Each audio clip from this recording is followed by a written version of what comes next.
আসসালামু আলাইকুম এভরিওয়ান, আশা করি সবাই ভালো আছেন। আল্লাহর রহমতে আমিও ভালো আছি। সো আজকে মাসের 18 তারিখ and today is the day where I'll be moving to Kuwait, inshallah. It feels kind of weird because it's been months since I've been thinking about this now, and yes, today is finally going to happen.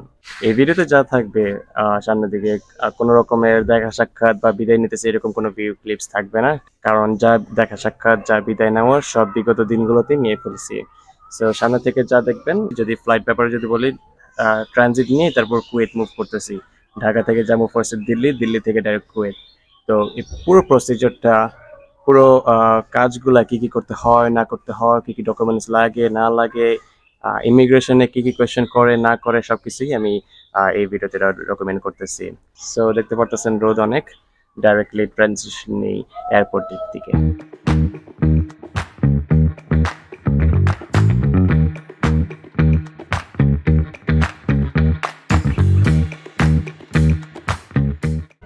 মাত্র এই gate দিয়ে প্রবেশ করছিলাম, তারপর just এরকম কিছু ছিল না।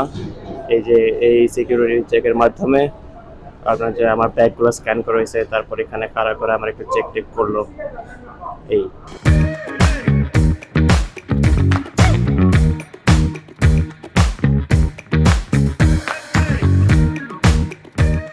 ইমিগ্রেশন সব কমপ্লিট।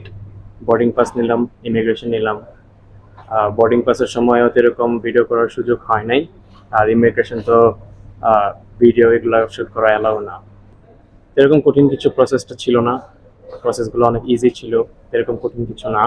একটা কঠিন ব্যাপার এটাই ছিল যে 40 থেকে 45 মিনিট ওয়েট করছিলাম ইমিগ্রেশনের জন্য, লাইনে ওয়েট করতে হয়েছে। তারপর এমন একটা টাইমে ঢুকছি 2টা বাজে, ওনাদের সম্ভবত লাঞ্চ টাঞ্চ এরকম একটা ব্যাপার ছিল, ওয়েট করতে হয়েছে অনেকক্ষণ। এখন বিমানের দিকে সম্ভবত রওনা দিতেছি, লাইনে খারাপও এখন। তারপর বিমান থেকে কিছু ফুটেজ আপনাদেরকে শো করবো।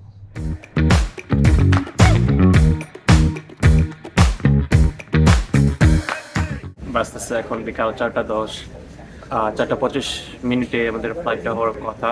বাজতেছে এখন বিকাল 4টা 10। প্লেনে ওঠার আগে যে ওয়েটিং জোনটা আছে, ওয়েটিং জোনে ওয়েট করতেছি। জোন 3তে আছে, এক একটা জোন করে ডাকতেছে ভিতরে।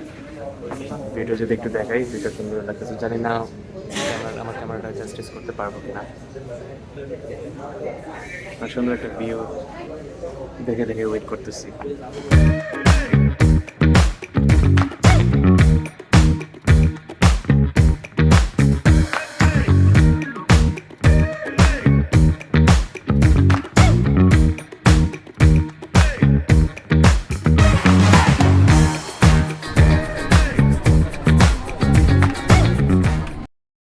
আচ্ছা, তো এখানে যেটা বলতেছিলাম, সারপ্রাইজিং ব্যাপার আমার কাছে লাগছিল তখন এটাই যে আমার সিট ইত্তেফাকলি জানালার পাশেই পড়ছিল।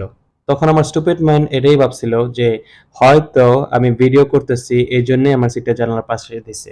But I couldn't be more wrong, and here is Y.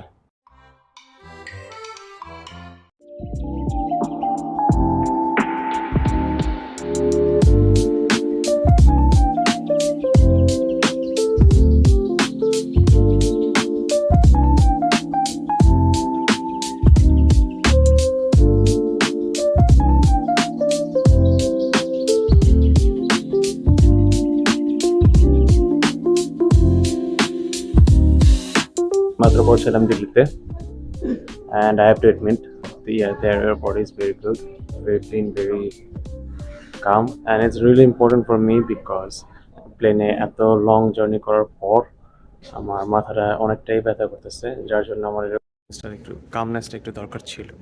এখন ওয়েট করতেছি ট্রানজিট করার, তারপর দেখা যাক কি হয়।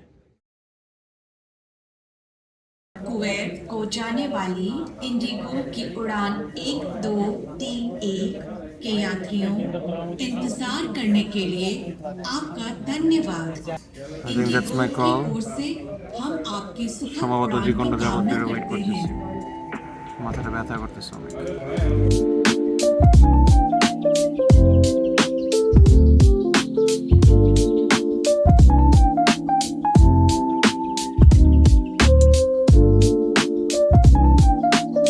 আমি এইমাত্র কুয়েতে পৌঁছাইলাম, কুয়েতের এয়ারপোর্টে পৌঁছাইলাম, and let me tell you one thing, this airport is very beautiful. এয়ারপোর্টটা অবশ্যই ঘুরে ঘুরে দেখাবো। তার আগে আমি আমার অ্যারাইভাল সাইড থেকে যাই, যেখানে আমি আমার লাগেজটাকে যেগুলো আমি পিক আপ করতে পারবো, তারপর বাকি স্টোরিটা আমি শেয়ার করতেছি।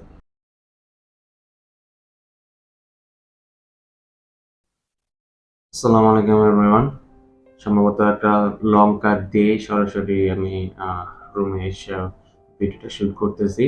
মাঝখানে কোনো রকমের ক্লিপ শুট করতে পারিনি, কারণ অনেক বড় রকমের হ্যাসেল ফেস করেই তারপর রুমে আসতেছে।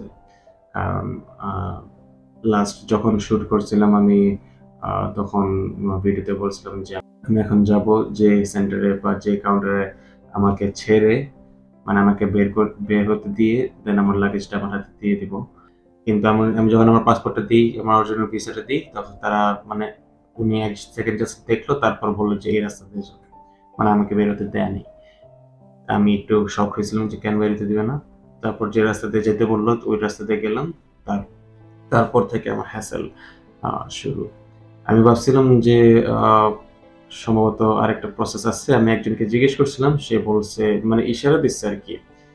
আ যে স্ট্যাম্পিং করব, কোন একটা কিছুতে স্ট্যাম্পিং করব, মানে পাসপোর্টে আবার স্ট্যাম্পিং করব, কি সিগনেচার দিব, আ ও আমার আমার ফিঙ্গারপ্রিন্ট নিবো। এরকম একটা কিছু বলছে যে নিচে থেকে। আমি বলছি যে, "ও আচ্ছা, সম্ভবত এখান থেকে নিব না। নিউ কামার্স দের জন্য অন্য একটা প্লেস আছে, ওই প্লেসে সিগনেচার এগুলো নিব।" আমি এতটুকু ভাবছিলাম তখন।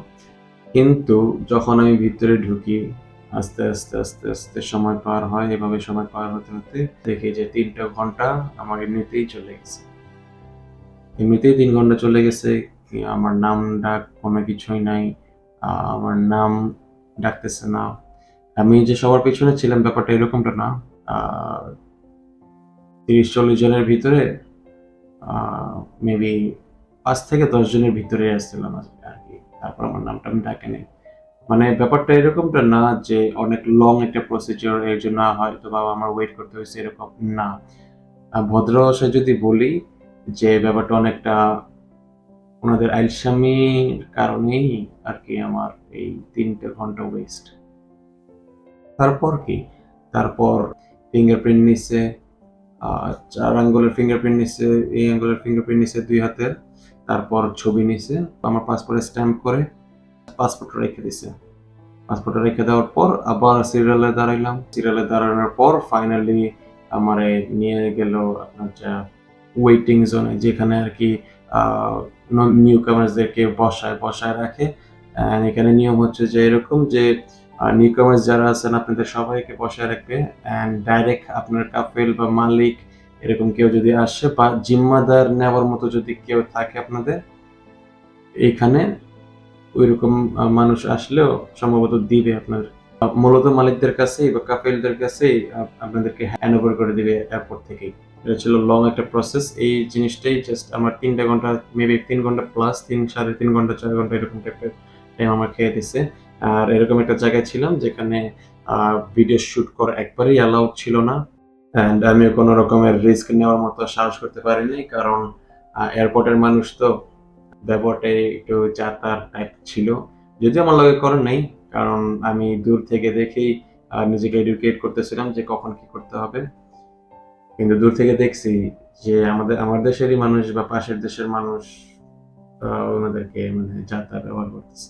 তো হ্যাঁ, এই এতটুকুই ছিল আজকের ভিডিও। রুমটা আলহামদুলিল্লাহ আমি অনেক ভালোই পাইছি। রুমটা ছোট, রুমটা শান্ত, ঠান্ডা আছে।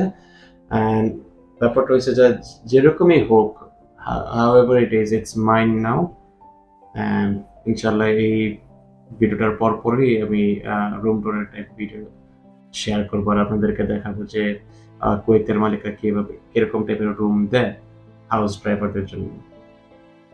তো এতটুকু ছিল আজকের ভিডিও। এই পর্যন্ত যদি আপনারা দেখে থাকেন, আপনাদের কাছে একটা কিছুই বলতে চাই যে আমি আসলে কোন রকমের ফিল্ম মেকার না। I am just a regular guy with a phone and camera.